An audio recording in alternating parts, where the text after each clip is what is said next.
Hi friends, ಹೇಗಿದ್ದೀರಾ? ಎಲ್ಲರಿಗೂ ಮನೆ ರುಚಿಗೆ ಸ್ವಾಗತ.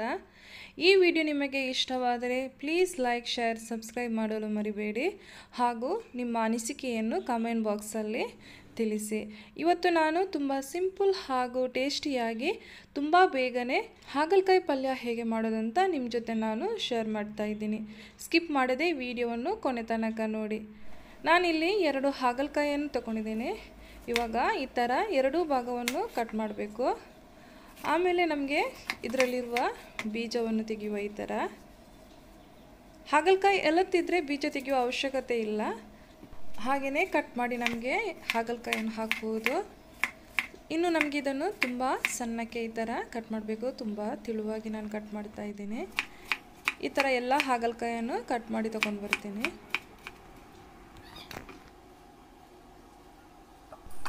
ಫ್ರೆಂಡ್ಸ್, ಇನ್ನು ಕಟ್ ಮಾಡಿಟ್ಟಂಥ ಹಾಗಲಕಾಯಿಯನ್ನು ಒಂದು ಪಾತ್ರೆಗೆ ಹಾಕುವ. ಅದಕ್ಕೆ ಸ್ವಲ್ಪ ಉಪ್ಪು ಹಾಕಿ ಒಂದು 10 ನಿಮಿಷ ನಮಗೆ ಇದನ್ನು ಬದಿಗಿಡಬೇಕು. ಆವಾಗ ಹಾಗಲಕಾಯಿಂದ ಚೆನ್ನಾಗಿ ನೀರು ಬಿಟ್ಕೊಳ್ಳುತ್ತೆ. ನಮಗಿದನ್ನು ಮುಚ್ಚಿಟ್ಟು ಬದಿಗಿಡೋಣ. ಈಗ ಹಾಗಲಕಾಯಿ ಮಸಾಲೆ ಮಾಡಲು ನಾನಿಲ್ಲಿ 4 ನೀರುಳ್ಳಿಯನ್ನು ತಗೊಂಡಿದ್ದೇನೆ. ಅದನ್ನು ತುಂಬ ಸಣ್ಣಕ್ಕೆ ಕಟ್ ಮಾಡುವ. ನಾನು ತುಂಬ ತೆಳುವಾಗಿ ಈ ಥರ ಕಟ್ ಮಾಡ್ತಾ ಇದ್ದೀನಿ. ಫ್ರೆಂಡ್ಸ್, ನಾನಿಲ್ಲಿ 4 ನೀರುಳ್ಳಿಯನ್ನು ಉಪಯೋಗಿಸ್ತಾ ಇದ್ದೀನಿ. ಯಾಕೆಂದರೆ ಹಾಗಲಕಾಯಿ ತುಂಬ ಕಹಿ ಆದ ಕಾರಣ ನಮಗೆ ನೀರುಳ್ಳಿ ಜಾಸ್ತಿ ಉಪಯೋಗಿಸಿದಾಗ ಕಹಿ ಗೊತ್ತಾಗೋದಿಲ್ಲ. ಅದಕ್ಕೋಸ್ಕರ ನಾನು ನೀರುಳ್ಳಿಯನ್ನು ಸ್ವಲ್ಪ ಜಾಸ್ತಿ ತಗೊಂಡಿದ್ದೀನಿ. ಫ್ರೆಂಡ್ಸ್, ಇವಾಗ ನಾವು ಕಟ್ ಮಾಡಿಟ್ಟಂತಹ ಹಾಗಲಕಾಯಿಯಿಂದ ನೀರನ್ನು ಈ ಥರ ಹಿಂಡಿ ತೆಗೆಯುವ. ಫ್ರೆಂಡ್ಸ್, ನಾನು ಎಲ್ಲ ಹಾಗಲಕಾಯಿ ನೀರನ್ನು ಈ ಥರ ಹಿಂಡಿ ತಗೊಂಡೆ. ಇವಾಗ ನಮಗೆ ನೀರು ಹಾಕಿ ಚೆನ್ನಾಗಿ ವಾಶ್ ಮಾಡಬೇಕು. ಇದನ್ನು ಚೆನ್ನಾಗಿ ವಾಶ್ ಮಾಡಿ ತಗೊಂಡು ಬರ್ತೀನಿ. ಇನ್ನು ನಮಗೆ ಮಸಾಲವನ್ನು ಮಾಡಲು ಒಂದು ಪ್ಯಾನನ್ನು ಬಿಸಿ ಮಾಡುವ. ಅದಕ್ಕೆ ನಾನು 1 ಟೇಬಲ್ ಸ್ಪೂನ್ ಆಗುವಷ್ಟು ತೆಂಗಿನ ಎಣ್ಣೆಯನ್ನು ಹಾಕ್ತಾ ಇದ್ದೀನಿ. ಎಣ್ಣೆ ಬಿಸಿಯಾದಾಗ ಒಂದು ಅರ್ಧ ಟೀ ಸ್ಪೂನ್ ಆಗುವಷ್ಟು ಜೀರಿಗೆ ಸ್ವಲ್ಪ ಹುರಿಬೇಕು ಈ ಥರ. ಇನ್ನು ನಮಗೆ ಕಟ್ ಮಾಡಿಟ್ಟಂತಹ 4 ನೀರುಳ್ಳಿಯನ್ನು ನಾನು ಇದಕ್ಕೆ ಸೇರಿಸ್ತಾ ಇದ್ದೀನಿ.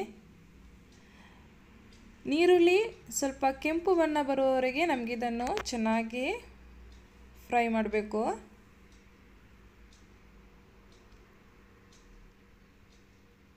ನೋಡಿ, ಇವಾಗ ಸ್ವಲ್ಪ ಕಲರ್ ಚೇಂಜ್ ಆಗಿದೆ. ಇನ್ನು ನಮಗೆ ಇದಕ್ಕೆ ಕಟ್ ಮಾಡಿಟ್ಟಂತಹ ಹಾಗಲಕಾಯಿಯನ್ನು ಸೇರಿಸುವ. ಚೆನ್ನಾಗಿ ಮಿಕ್ಸ್ ಮಾಡಿ ಈ ಥರ. ಈ ರೆಸಿಪಿ ಮಾಡಲು ತುಂಬ ಈಸಿ ಕೂಡ, ತುಂಬ ಟೇಸ್ಟಿಯಾಗಿರುತ್ತೆ. ಪ್ಲೀಸ್ ಟ್ರೈ ಮಾಡಿ ನೋಡಿ. ಚಪಾತಿಗಂತೂ ತುಂಬ ಒಳ್ಳೆ ಕಾಂಬಿನೇಷನ್ ಇದು. ಇನ್ನು ನಮಗಿದನ್ನು ಮುಚ್ಚಳವನ್ನು ಮುಚ್ಚಿಟ್ಟು ಒಂದು 5 ನಿಮಿಷ ಬೇಯಿಸುವ. ನೋಡಿ ಫ್ರೆಂಡ್ಸ್, ನಾನು 5 ನಿಮಿಷ ಬೇಯಿಸಿದೆ. ಇನ್ನು ನಮಗೆ ಇದಕ್ಕೆ ರುಚಿಗೆ ತಕ್ಕಷ್ಟು ಸ್ವಲ್ಪ ಉಪ್ಪನ್ನು ಸೇರಿಸಬೇಕು.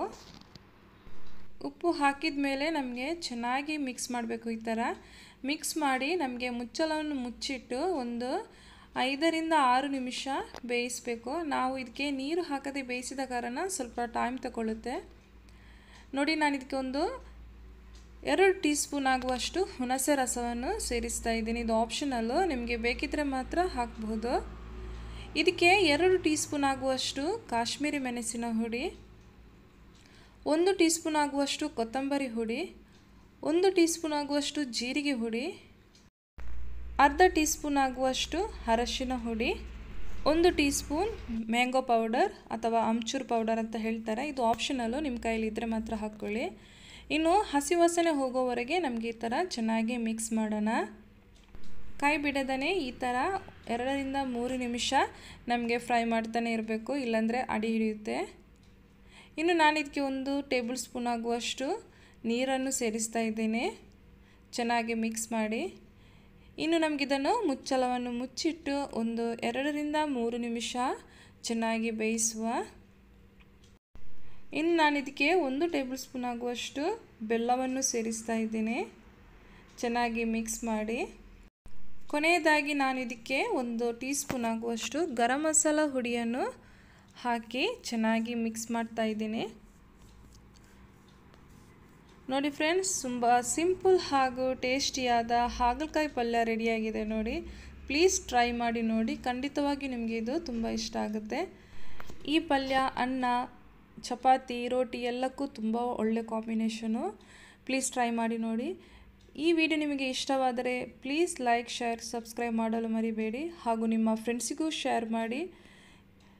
ಹಾಗೂ ನಿಮ್ಮ ಅನಿಸಿಕೆಯನ್ನು ಕಮೆಂಟ್ ಬಾಕ್ಸಲ್ಲಿ ಕಮೆಂಟ್ ಮಾಡಿ. ಮತ್ತೊಂದು ಸಿಂಪಲ್ ಹಾಗೂ ಹೆಲ್ತಿ ರೆಸಿಪಿ ಜೊತೆ ಮತ್ತೆ ಸಿಗ್ತೀನಿ. ಅಲ್ಲಿವರೆಗೆ ಬಾಯ್ ಬಾಯ್. Thank you. ಈ ಥರನೇ ಸಪೋರ್ಟ್ ಮಾಡ್ತಾನೆ ಇರಿ.